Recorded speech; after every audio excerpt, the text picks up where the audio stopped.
Good day, everybody, and welcome to another edition of the Military and Foreign Affairs Network. I am your host, the voice of reason.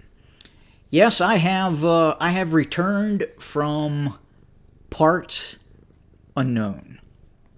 I have been away for a little bit of time, not too long, but again, from parts of unknown, I have returned.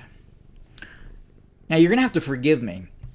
Some of you may hear what sounds like a feline type of animal making noises, purring. And you would be correct. As I speak, there is a blue Russian sitting in my lap. A blue Russian. And he's purring. He likes me. Interesting story before we kind of jump into things that are taking place around the world. This was several years ago. In the middle of a snowstorm. We probably had about 6 to 9 inches of snow on the ground. And as I had removed myself from my automobile, I observed this round ball, which ended up being a head, moving through the snow towards me and my automobile. And the blue Russian decided to then jump in my car and immediately started to purr just as he's doing now. He's kind of looking at me. And we've been together ever since. I kind of saved him. Very, almost, I would say, a feral cat at the time. And took pity upon him, felt sorry for him, and jumped in my car, and he's been my pal ever since. And again, you may or may not be able to hear him. If it annoys you, I apologize. He will yowl at times if he separates from my lap, which he's going to do right about now, I think. Maybe not. Yeah, he took off. Anyway. Now, because I have been away in parts unknown for an extended period of time and haven't been able to produce any content, I've decided that I'm going to answer any and all comments in the comment section. So if you leave a comment in the comment section, I will respond. And now if it's just something off the cuff and utterly ridiculous, maybe you'll get a heart response. Who knows? But I will respond. I will make my best effort to respond to every comment in this episode today or tomorrow. But again, parts unknown, I was not chutted. You know, we're going to talk about that. Any of you guys watching what has happened with this individual, cannibalistic, humanoid, underground dweller, the Builder? I'm guessing that is why he has used that acronym. I don't even know at this point. I'm guessing that if I were to say the acronym for cannibalistic humanoid underground dweller, that might cause a YouTube response to demonetize this current program. It's possible. Who knows? But this is a very, very interesting situation that is happening right now. It is really testing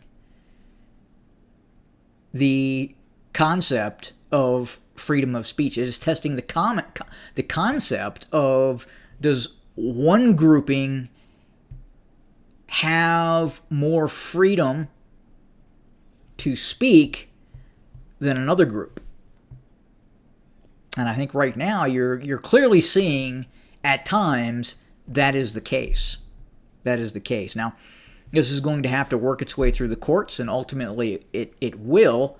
However, I'm going to pause there because I don't want to get too much into this in this episode. But again, we'll talk about this at a later date. A lot of things happening in the world right now. A lot of very bad things are happening in the world and have been happening in the world, whether it's in Eastern Europe, whether it's in Western Europe, whether it's here in the United/ununited States of America. It could be in the Middle East. It could be Africa. It could be South America. A lot of really bad things are happening, probably more so right now than at any point in my lifetime that I have seen occurrences such as this that are happening right now. Look, for some of you who are my age and their mid-50s, probably remember a time, a period, say during the Cold War, where the planet was more peaceful than it is now. We are absolutely less peaceful than at any point during the Cold War, meaning countries engaged in open warfare. And you can see that right now, obviously, with the current war that is taking place between the Russian Federation, the North Atlantic Treaty Organization, and its Ukrainian proxy forces. This continues. As we speak right now in the Zaporizhzhia area, heavy fighting is taking place. Stepnohursk, very heavy fighting is taking place. We have observed over the last 24 to 48 hours the Ukrainians launch a number of attacks upon Moscow, killing a number of individuals and wounding a number of individuals. Now, I just said a word that could get me demonetized and or my program limited. I could be shadow banned for just saying that word. What YouTube wants me to say is that Ukrainian forces unalived individuals in Moscow, right? I mean, that's essentially what you hear a lot of content providers say right now, right? Words that are common everyday words that you would use in conversation, or if you are a large mainstream media apparatus, then you can say some words that I cannot. Just the same as some racial groupings here in the ununited States can say certain words. And if I were to say it based on my racial grouping, I could find myself in problems. Such as, yes, the cannibalistic humanoid underground ground dweller. Yeah.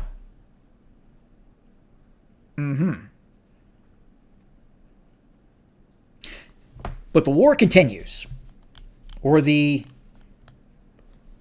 Are Russians in the Russian Federation, right? For quite a long period of time, you would constantly hear the content provider in Russia call it the special military operation. Now, I get some of you have to say that, just as I may have to say certain things as well. Now, look, here in the United States, the un-United States, I'm not going to go to jail for saying special military operation.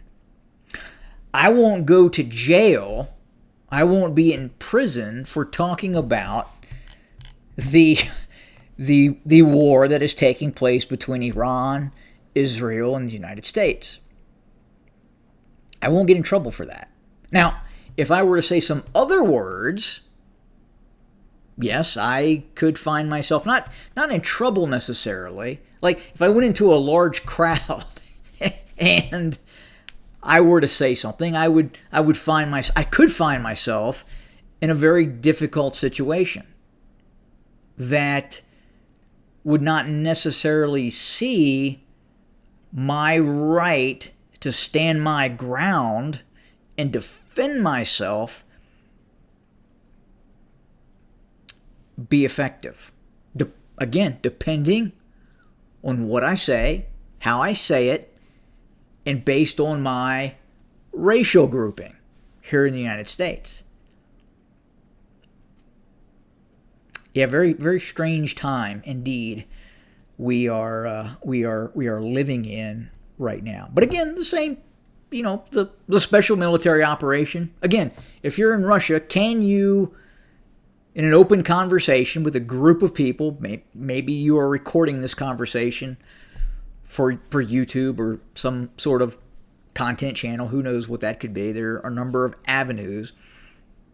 But if you say the war between Russia, NATO, and the Ukraine, are you going to get some static? Are you going to run into problems with the government? Whereas here, you're probably not going to run into problems with the government per se. You're going to run into problems with the people. In some cases, depending on what you say and where you say it, maybe not so much. It's hit or miss. But again, the fighting continues in the Ukraine. We are seeing the product of massive amounts of funding from both the United States, Western Europe, and all sorts of other organizations as well, assisting the Ukrainian military. Look, again, if we were not seeing the type of funding and assistance that we have seen take place in this conflict, the conflict would probably look a little bit different. I don't want to say probably, more likely than not, most definitely would look different. Now, I've talked about this before, and that is the fact that the Russian Federation did not adequately prepare all contingency plans for this conflict. We know that. We're also continuing to see, I would say, stubbornness within the Russian military. This one's been hard for me as a former member of the American military to really get my head around, especially seeing what has happened and what is happening and how things are taking place and how things are shaping. I can tell you that just within the last few months, from the conflict with Iran, the U.S. military has learned a lot. It has assimilated a lot of information. It has acquired a lot of information that is now and will be changing the way the U.S. military fights to some degree in the future.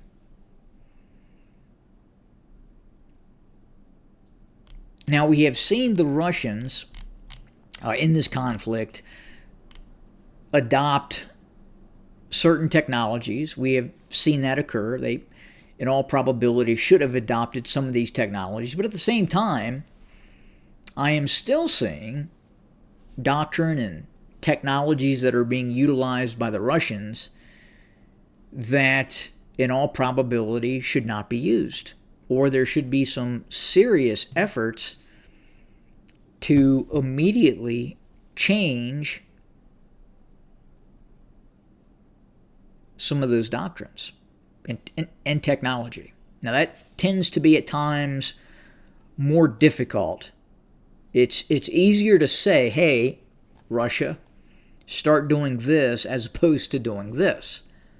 And again, we're just looking at this from a military perspective. Tactical, strategic, what have you. That's what we're looking at. We're not picking sides. We're not taking sides in this conflict. I've really tried to separate the channel in terms of picking and taking a side.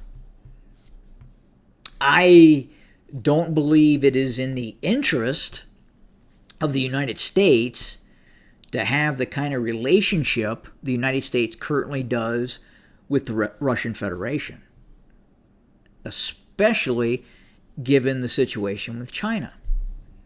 And I've talked about this before.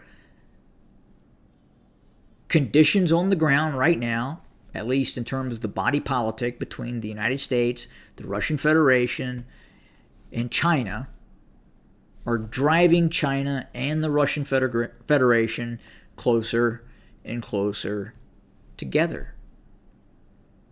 If we were to see a conflict in which China makes an attempt on Taiwan, either through blockade or aerial bombardment or a direct, overt invasion, amphibious invasion of Taiwan, which, again, I do not believe is possible right now. And if we were to see open hostilities take place between the United States, China, it's reasonable to assume that the relationship that now exists between the United States and the Russian Federation could see U.S. forces directly engaging Russian forces in an eventual Third World War, which would take place between an alliance between Russia, China, North Korea, Iran, and possibly other nation states. That's a really bad war.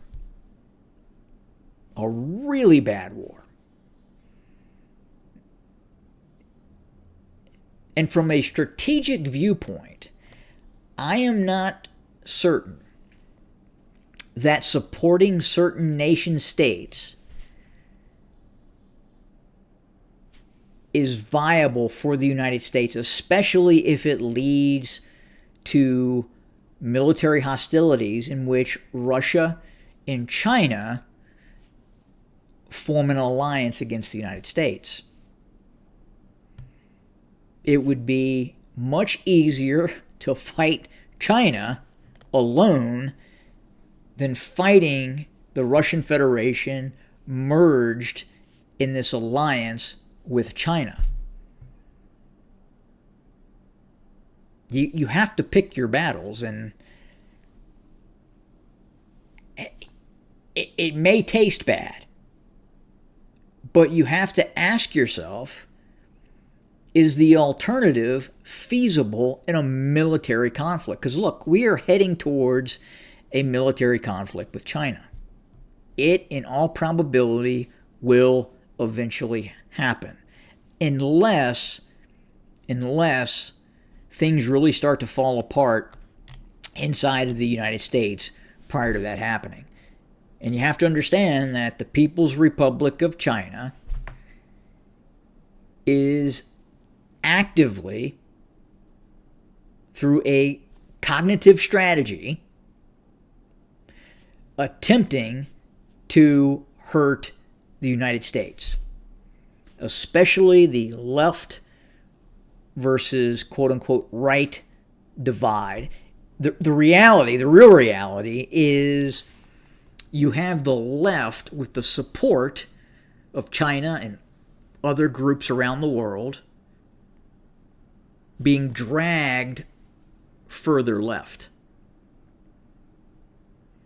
Whereas the right has the quote-unquote right, the normal human beings in the un-United States, have essentially stayed the same. And I would even argue at times here in the United States, the quote-unquote right has even shifted a little bit left to accommodate the further gap and the further divide between this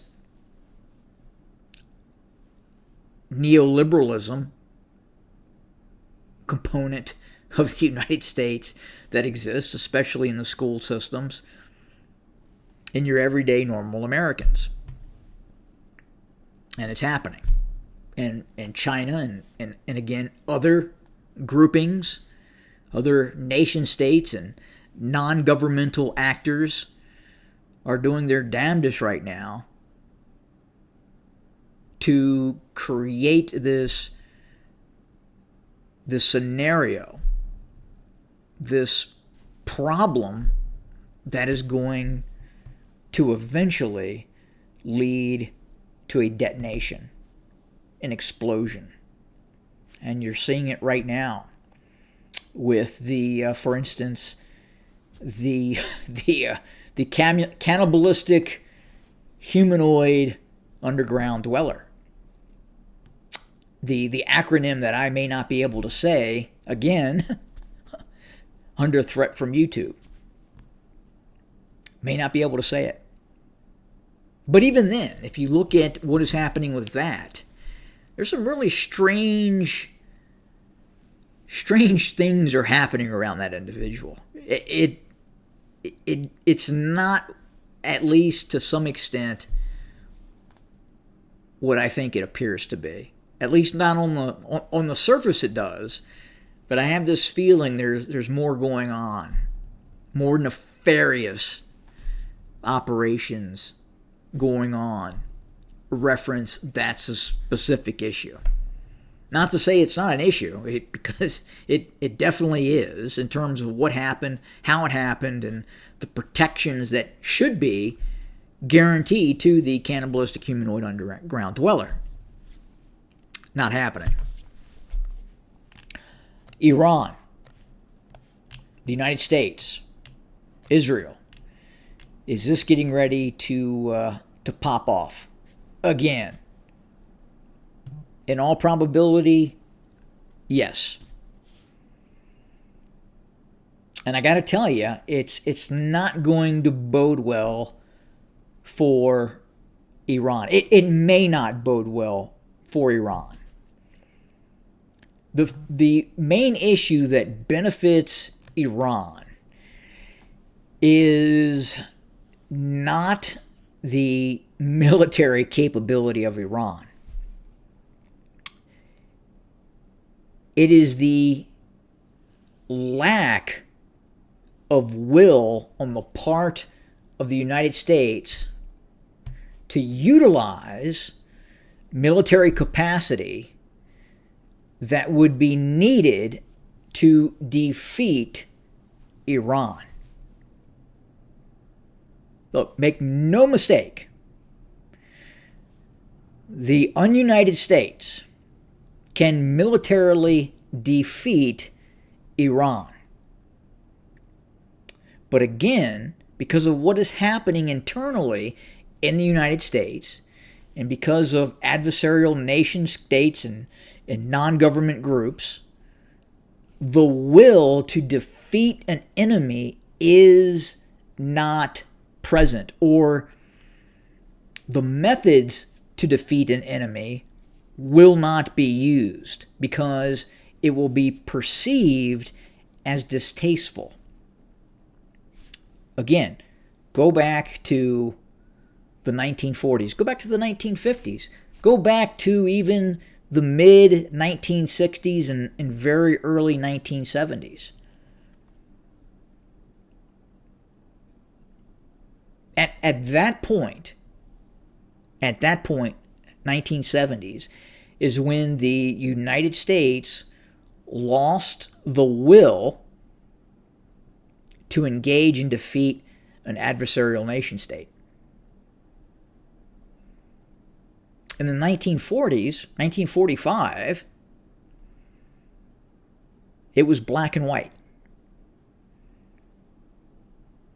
And if you desire to defeat an enemy adversarial nation state, you must use that kind of robust capability. You have to be willing to crack a few eggs.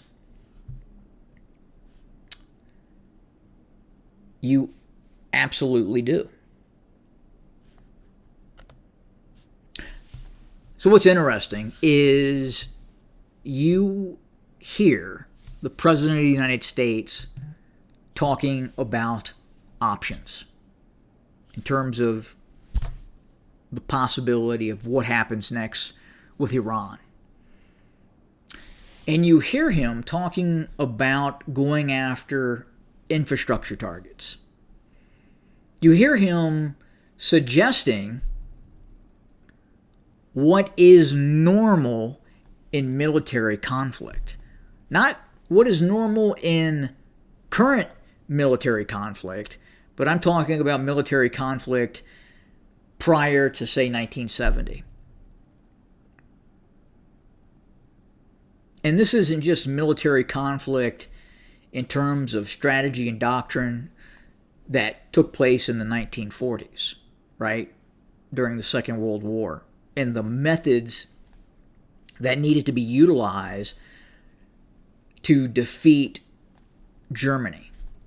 The methods that needed to be utilized to defeat Japan, the Empire of Japan. Look, if we were to take current strategies and current doctrine and the current perceived way military force is used, and we would use that in the 1940s, we probably are not defeating the Germans. We're not, absolutely not, defeating the Japanese. Not in the time frame ending in 45. You're probably looking at something well beyond 1947 or even 48. But even then, if you're not willing to do what was necessary in the late 1940s, I don't even know how you would get to that point of victory, of unconditional surrender.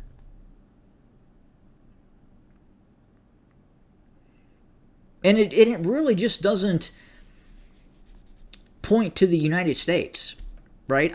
I reasonably believe that you're seeing that taking place within the confines of the war between the Russian Federation and the Ukraine and NATO.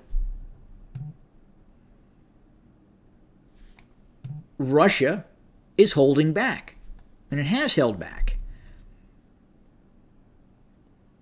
And it's this age that we're in right now where, because information travels so fast and you have a clearer picture on what is happening on the ground, and you can physically see, you can viscerally see what is happening,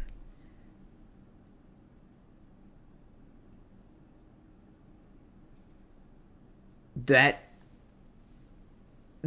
is coming into play in terms of how some nation states fight wars right now. Now, you can go to other areas of the world. You can look at the conflict that is taking place in Sudan. I mean, most of the uninformed urbanites around the world have no idea that there is this brutal civil war taking place in Sudan. And they are fighting in a manner of unrestricted warfare, the likes of which has not been seen in the West. To some extent, you're seeing that in the front lines of the Ukraine and Russia. In some areas, you are seeing unrestricted warfare. But it's not full unrestricted warfare that we are seeing in terms of, I would say, the Russians doing everything that it needs to do to quickly bring this conflict to an end.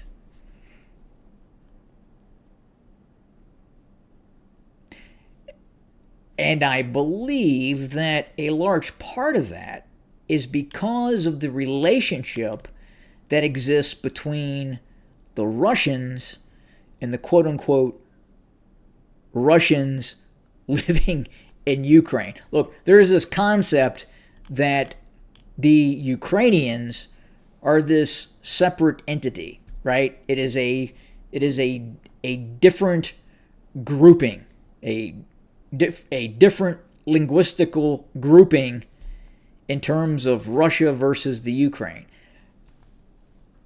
A little bit, but most Ukrainians speak Russian. The ties that bind Russia and the Ukraine are vastly more closer than other conflicts that are taking place around the world.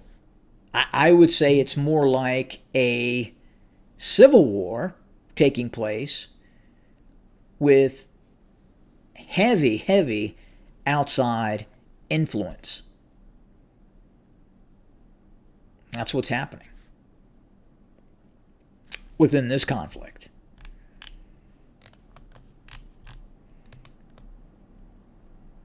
Now we're hopping back to the Iran, Israel, United States, quote unquote, question.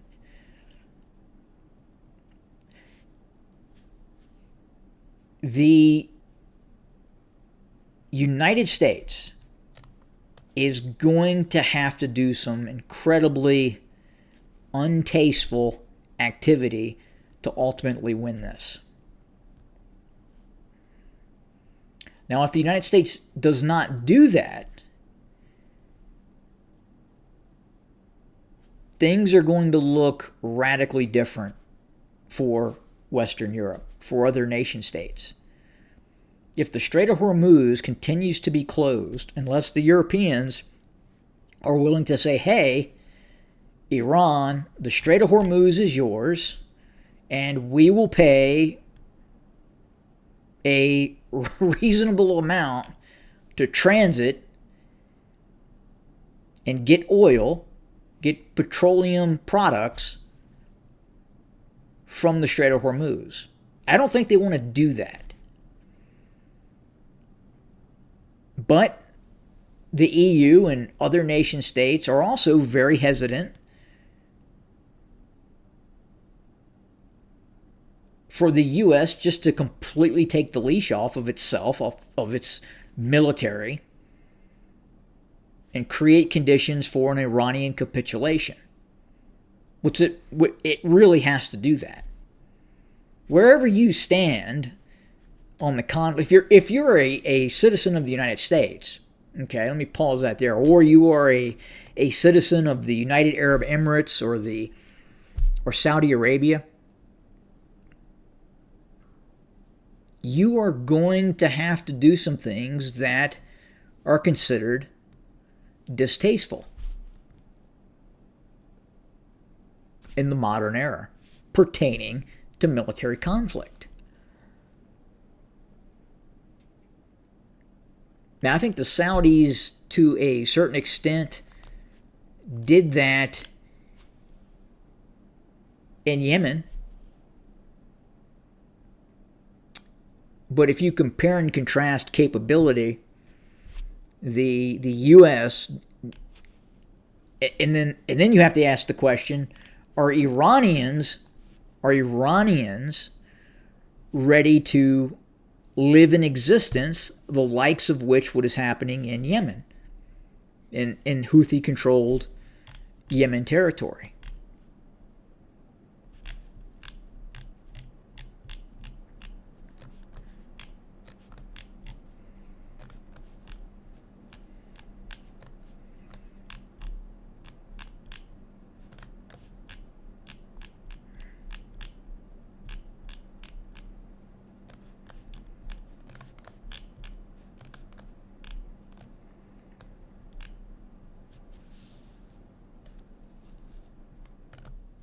So again, I have returned from parts unknown. I have returned. I am back, and I plan to continue to do more content.